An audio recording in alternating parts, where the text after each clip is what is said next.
Welcome guys, कैसे हैं? आशा है अच्छी होंगी। तो एक्सेल में आप किसी भी बड़ी संख्या को तुरंत लाखों में या हजारों में बदल सकते हैं। और नेगेटिव वैल्यूज को ब्रैकेट में बदलना कैसा रहेगा। और इससे भी अच्छा आप रेड डाउन एरो भी ऐड कर सकते हैं, जिससे आपकी नेगेटिव वैल्यू एकदम से अलग और तुरंत नजर आए। तो इस वीडियो में हम आपको वैल्यू, डेट और उनके बीच की सारी फॉर्मेटिंग के बारे में बताने जा रहे हैं। यदि आप इस वीडियो को अंत तक देखते हैं तो आप उनका यूज एक प्रो की तरह कर पाएंगे। नमस्कार साथियों, मेरा नाम है मनोज कुमार और आप देख रहे हैं कंप्यूटर ज्ञान गुरु चैनल। तो चलिए सीख लेते हैं। यहाँ पे देखिए आपके पास कुछ संख्याएं है ना, और इन संख्याओं को हम सिंपली नहीं पढ़ सकते हैं। तो इसके लिए एक्सेल में एक ऑप्शन है, यदि हम इनको कोमा सेपरेटेड बना दें, उसके लिए सभी वैल्यूज को सिलेक्ट कराएंगे, अपनी कीबोर्ड से कंट्रोल 1 प्रेस कराएंगे या फिर नंबर के ऊपर यहां से हम नंबर डायलॉग बॉक्स को ओपन करा लेंगे। यहां से नंबर फॉर्मेट को चुनेंगे, यहां पे चुनेंगे 1000 सेपरेटर्स को और यहां से डेसिमल वैल्यू हम डिक्रीज करा देंगे। हमको 0 चाहिए, डेसिमल वैल्यू नहीं चाहिए, और ओके करा देंगे। तो देखो ये सारे कोमा सेपरेटेड हो जाते हैं। ये एक्सेल का बाय डिफॉल्ट होता है। अब हम इन संख्याओं को आसानी से पढ़ सकते हैं, लेकिन अभी भी संख्याएं काफी बड़ी है और इनको हमने मिलियंस में दिखाना है। तो सिंपली हम यहाँ पे अब एक फंक्शन का यूज कर सकते हैं। यहाँ पे यदि मैं कराता हूँ इक्वल और इसको मैं डिवाइड करा देता हूँ 1 लाख से, एंटर प्रेस करा लेंगे। तो यहाँ पे अब देखोगे ये सिर्फ अब 98 रह जाता है, यानी कि 98 मिलियन यहाँ पे है। हालांकि इसको समझने के लिए आप इस रिवेन्यू में यहाँ पे लिख सकते हैं ब्रैकेट्स के अंदर इन मिलियंस। ठीक है, तो हम समझ जाएंगे कि ये मिलियंस में है, बट ये थोड़ा सा सही नहीं लग रहा है। हम इसको अच्छे से दिखाना चाहते हैं, तो उसके लिए इन संख्याओं को फिर से हम पूरा सेलेक्ट कराएंगे, कीबोर्ड से करेंगे कंट्रोल 1 प्रेस, यहाँ पे हम करेंगे कस्टम पे क्लिक, और कस्टम पे आप यहाँ पे देखोगे हम कुछ कस्टम फॉर्मेटिंग कराते हैं। यहाँ पे इस फॉर्मेटिंग को तो मैं हटा देता हूँ। अब यहाँ पे मैं एक 0 प्रेस कराता हूँ हम एक वैल्यूज के लिए, और यहाँ पे हम एक कोमा यूज करें। तो आप ऊपर सैंपल में देखोगे, जैसे मैं यहाँ पे कोमा यूज कराता हूँ तो यहाँ पे इसको ये थाउजेंड्स में दिखाता है। हमको मिलियंस में देखना है तो हम एक बार और कोमा यूज करेंगे तो यहाँ पे मिलियंस में दिखा देगा, और इसको हम ओके करा देते हैं। तो अब यहाँ पे देखोगे ये हमको अब कुछ नंबर में दिखा देता है। हालांकि ये अभी भी आइडल नहीं है, हम इसको सही से नहीं पढ़ पा रहे हैं। जो 98 था वो अब यहाँ पे 10 दिखा रहा है। तो इसके लिए हम इसको डेसिमल में ले सकते हैं। फिर से हम कंट्रोल 1 प्रेस कराएंगे, और यहाँ पे 0 के बाद जो हमने 2 कोमा लगाए थे उनसे पहले यदि हम डॉट करके एक 0 प्रेस कराते हैं या एक और 0 प्रेस कराते हैं, तब हम इस डेसिमल के बाद 2 वैल्यू भी डिस्प्ले करा सकते हैं। ओके करा देंगे तो देखो अब हमारे पास ये वैल्यूज नजर आएंगे, यानी कि 9.80 मिलियंस। लेकिन अभी भी हमको पता नहीं चल रहा है कि मिलियंस में है। हम यहाँ पे मिलियंस साथ में दिखाना चाहते हैं, तो फिर से कंट्रोल M प्रेस कराएंगे, कंट्रोल 1 यहाँ पे, और इस बार हम लास्ट में आएंगे और यहाँ पे कोट्स के अंदर हम M प्रेस करा देंगे, और कोट्स क्लोज, डबल कोट्स मैंने यहाँ पे लगाए और ओके करा देंगे। तो आप देखोगे अब ये हमको सही से नजर आ रहा है कि ये 9.80 मिलियंस है, ये 18.30 मिलियंस है। इसको हम थाउजेंड्स में भी ले सकते हैं। यहाँ पे फिर से मैं कंट्रोल 1 प्रेस कराता हूँ, और जहाँ पे हमने ये कोमा लगाए थे हम यहाँ से एक कोमा को रिमूव करा देंगे, और M की जगह हम यहाँ पे यूज कराएंगे कि ओके करा देंगे। देन अब ये हमको थाउजेंड्स में दिखा देगा। तो यहाँ पे तो आपने देखा कि हम बड़ी संख्याओं के साथ किस प्रकार से काम कर सकते हैं। तो मैं इसको एक स्टेप अंडू करा लेता हूँ। अब बात आती है हमारे पास प्रतिशत के ऊपर, कि हम प्रतिशत के ऊपर काम करें तो हम किस प्रकार से काम कर सकते हैं। तो इन वैल्यू को मैं परसेंटेज में लेने जा रहा हूं, तो उसके लिए करेंगे कंट्रोल 1 प्रेस, यहाँ पे कराएंगे हम परसेंटेज पे क्लिक, और यहाँ से मैं डेसिमल रखना चाह रहा हूँ या कितने डेसिमल पहले से रखना चाह रहा हूँ उतने हम पहले से यहाँ पे चुनेंगे और ओके करा देंगे। तो सारी वैल्यू हमारी परसेंटेज में आ जाती है। अब यहाँ पे कुछ पॉजिटिव वैल्यू भी है, कुछ नेगेटिव वैल्यूज भी है। हम चाहते हैं कि पॉजिटिव वैल्यू को हम कोष्टक में देना चाहें या ब्रैकेट्स में लगाना चाह रहे हैं, तो फिर से हम यहाँ पे कंट्रोल 1 प्रेस कराएंगे ताकि हमारे जो नेगेटिव वैल्यू है अलग से नजर आए। उसके लिए हम कस्टम पे चले जाएंगे, और यहाँ पे आप फॉर्मेट देख रहे हो 0.00%, जो कि हमारा यहाँ पे दिख रहा है, ये पॉजिटिव वैल्यू है। और नेगेटिव वैल्यू के लिए, क्योंकि जो सेकेंड पार्ट होगा, यहाँ पे आप कुछ फॉर्मेट देख रहे हो जहाँ पे कोलन का यूज किया गया है ना। ये अलग अलग सेक्शन होते, इनके बारे में हमने अच्छे से एक्सप्लेन किया है। आप हमारा वो वीडियो जरूर देखें, मैं ऊपर आई बटन पे उसका लिंक डाल दूंगा। पहला पोर्शन होता है वो पॉजिटिव वैल्यू के लिए होता है, दूसरा होता है वो नेगेटिव वैल्यू के लिए होता है। तो यहाँ पे हम एक सेमीकोलन का यूज कराएंगे, और यहाँ पे नेगेटिव वैल्यू के लिए मैं सेम यही डाल देता हूँ, लेकिन ब्रैकेट्स के अंदर डालेंगे ताकि हमको यहाँ पे ब्रैकेट्स मिल जाए।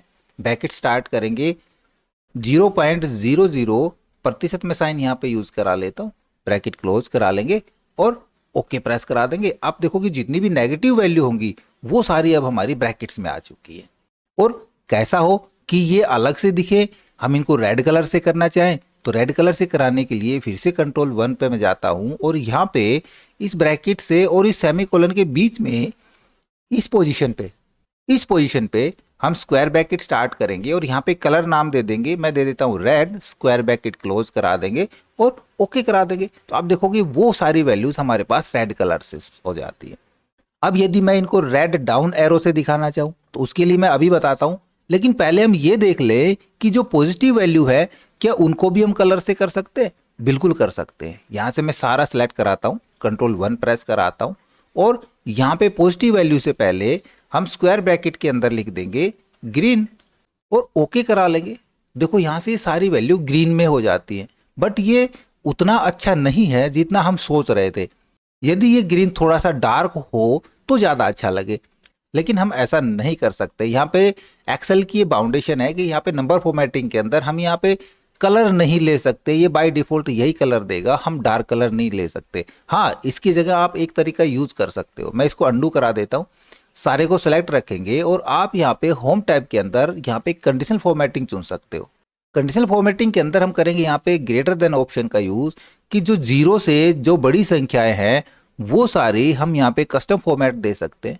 कि फ़ॉन्ट कलर हम यहाँ पे रखना चाह रहे हैं ग्रीन और थोड़ा सा डार्क रखना चाह रहे हैं।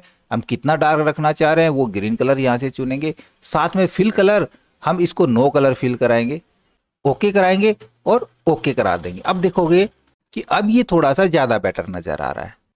अब यदि हम यहाँ पे रेड डाउन एरो दिखाना चाह रहे हैं जो कि और भी अच्छा लुक दे सकता है हमारी नेगेटिव वैल्यूज़ को, तो उसके लिए एक खाली सेल में आ जाते हैं और यहाँ पे अपने कीबोर्ड से विंडोज़ की के साथ हम डॉट प्रेस कराएंगे तो यहाँ पे देखो इमोजीज और कुछ और सिंबल्स के लिए हमारे पास विंडो खुल जाती है। हम इनको अपने एक्सेल में अपने टेक्स्ट के साथ जोड़ सकते हैं। जैसे कि हम यहाँ पे कुछ अर्थमेटिक सिंबल्स यहाँ पे जोड़ना चाह रहे हैं और इसमें से मैं जोड़ना चाह रहा हूँ कुछ ज्योमेट्रिक सिंबल्स को। आप जो मर्जी सिंबल जोड़ सकते हैं, बहुत सारे सिंबल्स आपको यहाँ पे मिल जाएंगे। मैं ज्योमेट्रिक सिंबल्स में से कोई भी डाउन एरो ले लेता हूँ, इनमें से ई एरो ले लेते हैं या फिर कुछ और एरो हम बनाना चाहें। देखो नीचे चलेंगे तो थोड़े से हैवी एरो भी आपको मिल जाएंगे।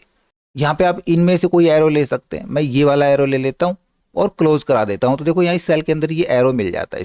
इसको मैं यहाँ से करा लेता हूँ कॉपी, कंट्रोल C, और वापस से इनको सेलेक्ट कराएंगे, कंट्रोल 1 प्रेस कराएंगे अपने कीबोर्ड से और जो ये फॉर्मेटिंग हमने डाली थी, हमने यहाँ पे रेड कलर दिया था इसका, यही रेड कलर से पहले मैं इसको यहाँ पे पेस्ट करा देता हूँ बस। और सिर्फ हम यहाँ पे ओके करा लेंगे। आप देखोगे यहाँ पे वो सिंबल जुड़ जाता है जो हमको और भी बेटर लुक देता है अपने डेटा के लिए।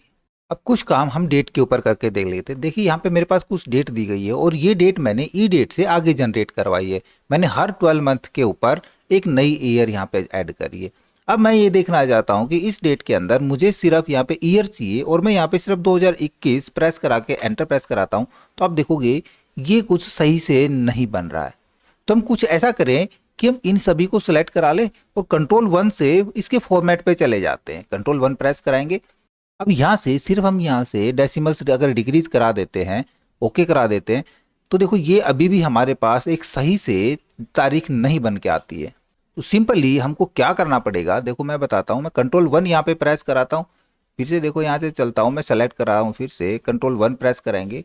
पहले डेट पे क्लिक कराते हैं और फिर कस्टम पे क्लिक कराते हैं। तो यहाँ से अब हम इस पूरा फॉर्मेट हटा करके यदि सिर्फ यहाँ पे वाई प्रेस करा के और ओके करा देते हैं तो अब हमको वो चीज़ मिल जाती है जो हम चाह रहे थे। अब यहाँ पे हम कुछ और चीज़ें जोड़ना चाहते हैं। मान लीजिए कुछ ईयर, इसमें स्टार्टिंग के 4 ईयर हमारे एक्चुअल है और इसके बाद ये एस्टिमेटेड है। तब हम सिर्फ इनको सेलेक्ट कराएंगे, कंट्रोल 1 प्रेस कराएंगे और यहाँ पे हम इसमें कोट्स के साथ लिख सकते हैं एक्चुअल के लिए ए, ओके करा देंगे। तो आप देखोगे यहाँ पे ये एक्चुअल है। इसी प्रकार हमने एस्टिमेट दिखाने, तब हम कंट्रोल 1 के साथ इसका फॉर्मेट करा देंगे इन्वर्टेड कोमास में ई और ओके करा लेते हैं। अभी यहाँ पे देखिए मेरे पास कुछ ऑर्डर आईडी दी गई है। मैं ये चाह रहा हूँ कि प्रत्येक ऑर्डर आईडी में मैं पहले 00 यूज करना चाह रहा हूँ। तो जैसे मैं 00 लगाता हूँ तो यहाँ पे नहीं उठाता है। ऐसी स्थिति में हम एक चीज यूज कर सकते हैं, हम यहाँ पे अपोस्ट्रोफी लगा सकते हैं। पहले हम एक सिंगल कोट यानी कि अपोस्ट्रोफी यूज करेंगे, 00 प्रेस कराएंगे, एंटर प्रेस कराएंगे, तो यहाँ पे 00 लग जाते हैं। ये इसको टेक्स्ट फॉर्मेट में कन्वर्ट करा देता है। लेकिन इसका एक तरीका और भी है, उसके लिए हम इन सभी को सिलेक्ट कराएंगे, Ctrl+1 प्रेस कराएंगे, यहाँ से हम चले जाते हैं कस्टम के ऊपर। तो पहले तो ये नंबर थे, हम देखते हैं नंबर्स के अंदर तो ये नंबर इस प्रकार से दिखाता है। हम कस्टम पे जाएंगे और इस नंबर को जहाँ पे आपको 00 दिख रहा है, हम यहाँ पे डेसिमल 00 को रिमूव करा देंगे। हमको यहाँ पे कितने नंबर ऑफ डिजिट चाहिए, उसके लिए हम यहाँ पे उतने नंबर लेना चाहते हैं। मैं यहाँ पे 4 डिजिट लेना चाहता हूँ, तो 4 बार 0 प्रेस कराएंगे, तो देखो ये आपको जो सैंपल दिखा रहा है इस प्रकार से दिखेगा। हमको स्टार्टिंग में 2 0 चाहिए, तो एक और 0 लगा देंगे, क्योंकि ये क्या काम करता है, ये जिस सेल के अंदर यदि इसको कोई वैल्यू नहीं मिलती है तो 00 शो करा देता है, और जब वैल्यू मिलेगी तो उसके बाद वो वैल्यू डिस्प्ले करा देगा। और जैसे ही ओके कराएंगे तो यहाँ पे ये 00 उठा लेता है। अब आप देखोगे फॉर्मूला बार के अंदर तो हमारी वही वैल्यू है, बट यहाँ पे ये 00 दिखा रहा है। तो ये सिर्फ एक दिखावटी है, एक बनावटीपन है, एक्चुअल नहीं है। हम इसको सिर्फ देख सकते हैं। क्लियर? अब कुछ काम करते हैं हम इस डेट के ऊपर। देखिए यहाँ पे मेरे पास कुछ डेट दी गई है, लेकिन एक्चुअल में डेट नजर नहीं आ रही है। इसके लिए सिंपली हमने इनको सेलेक्ट रखना है, कीबोर्ड से Ctrl+1 प्रेस कराएंगे और इसको हम डेट फॉर्मेट में कन्वर्ट करा देंगे। ओके करा देंगे तो आप देखोगे यहाँ पे डेट फॉर्मेट नजर आ जाएगा। हम इस डेट फॉर्मेट को चेंज भी करा सकते हैं, बट हम ये चाहते हैं कि हमको सिर्फ 01 या 21 चाहिए। हमको ये लास्ट में जो ईयर दिख रहा है ये नहीं चाहिए। तो उसके लिए आप देखोगे यहाँ पे कस्टम में चलते हैं हम। कस्टम के अंदर आप सैंपल में देखते रहो। यहाँ पे मैं यहाँ से YY को हटा देता हूँ, तो आप देखोगे हमारे पास ये फॉर्मेट मिलता है ना। ये फॉर्मेट हमारे पास मिल जाएगा। हम इसको ओके कराएंगे तो ये फॉर्मेट मिल जाता है हमके पास। इसका हम कोई और फॉर्मेट कराना चाह रहे हैं तो सिंपल वापस यहाँ पे चलते हैं हम फॉर्मेटिंग के ऊपर, और यहाँ पे डैश की जगह हम करेंगे यहाँ पे स्लैश का यूज और ओके करा लेते हैं। देखो ये हमारे पास फॉर्मेट तैयार हो जाएगा। इसको हम और भी कई अलग अलग तरीके से दिखा सकते हैं, जैसे कि हम यहाँ पे मंथ के अंदर ओनली 1 नहीं, हम मंथ का नाम दिखाने चाह रहे हैं तो एक बार और प्रेस करा लेंगे। तो यहाँ पे आप देख रहे हो 1 जैन दिखाएगा। पूरा मंथ का नाम दिखाना है तो हम फिर से एक बार और प्रेस करा लेंगे तो पूरा मंथ दिखा देगा। हमको इसी प्रकार से डे भी अगर दिखाना है तो हम यहाँ पे यदि DDD प्रेस कराते हैं तो देखो डे का नाम भी शॉर्ट में उठा लेता है। पूरा नाम चाहिए तो एक बार और डी प्रेस करा लेंगे, ये इस प्रकार से डिस्प्ले हो जाएगा। यदि आप यही फॉर्मेट चाहते थे तो हम इसी को ओके करा लेंगे, ये फॉर्मेट हमारे पास यहाँ पे मिल जाएगा आपको। अब इधर देखिए यहाँ पे हमारे पास कुछ क्वांटिटी दी गई है। अब ये क्वांटिटी क्या है, 3, 5, 6 क्या है भाई, ये किलोग्राम में है, पीसीज में है, लीटर में है, मीटर में है। यदि हम यहाँ पे इसकी जगह मैं स्पेस डाल करके PCS करा देता हूँ, एंटर प्रेस कराएंगे तो देखो दिख तो हमको सही रहा है, अच्छा चल रहा है। बट यहाँ पे यदि मैं इसकी कैलकुलेशन करना चाह रहा हूँ, मैं यहाँ पे कराता हूँ इक्वल, ये +10 इसमें वैल्यू जोड़ता हूँ, तो यहाँ पे देखो ये वैल्यू एरर दिखाता है, क्योंकि इधर इसको वैल्यू नहीं मिल रही है ना। फिर इस प्रकार का काम हम कैसे करेंगे, देखो मैं यहाँ से ये सारी चीज़ें हटा देता हूँ। पूरे सेल को हम सेलेक्ट करा लेंगे, Ctrl+1 प्रेस कराएंगे अपने कीबोर्ड से। यहाँ से हम चलेंगे सीधा कस्टम फॉर्मेट के ऊपर, और यहाँ पे हम इसको जर्नल को हटा के मैं यदि यहाँ पे कराता हूँ 0, क्योंकि देखो सिंगल एक ही वैल्यू, हमको एक ही वैल्यू चाहिए, हम 0 प्रेस करा लेंगे। साथ में डबल कोट्स के अंदर मैं स्पेस के अंदर यहाँ पे करा देता हूँ PCS, कोट्स क्लोज, और ओके कराएंगे तो आप देखोगे यहाँ पे पीसीज जुड़ जाएंगे। अब हम यदि इनकी कैलकुलेशन करा के देखना चाह रहे हैं, मैं करता हूँ इक्वल, ये +10 एंटर प्रेस कराएंगे तो देखो यहाँ पे कैलकुलेशन हो रही है, हमारे पास 13 पीसीज यहाँ पे मिल रहे हैं। इसी प्रकार से आप जो भी यूनिट्स यहाँ पे जोड़ना चाह रहे हैं, जो क्वांटिटी जोड़ना चाह रहे हैं, तो सिंपली Ctrl+1 करेंगे, और जो हमने पीसीज लिखा है इसकी जगह हम केजी लिख सकते हैं। ये किलोग्राम में हमारे पास मिल जाएंगे, मीटर्स में लेना है हमने, लीटर्स में लेना है। तो इस प्रकार की जितनी भी फॉर्मेटिंग है वो आप अच्छे से इस्तेमाल कर सकते हैं। और कंप्लीट पूरी की पूरी नंबर फॉर्मेटिंग को सीखने के लिए आप हमारा वो वीडियो जरूर देखें, जिसका लिंक मैंने डिस्क्रिप्शन में और ऊपर आई बटन पे भी डाल दिया है। ओके, आशा करूंगा वीडियो आपको जरूर अच्छा लगा होगा। इसी प्रकार अच्छे अच्छे वीडियो देखते रहने के लिए लगातार हमारे साथ बने रहे। हमारे वीडियोस को ज़्यादा से ज़्यादा हम दोस्तों में शेयर करें, मैं लाइक करें, और यदि नया हमारे चैनल पे तो हम सब्सक्राइब जरूर कर लें।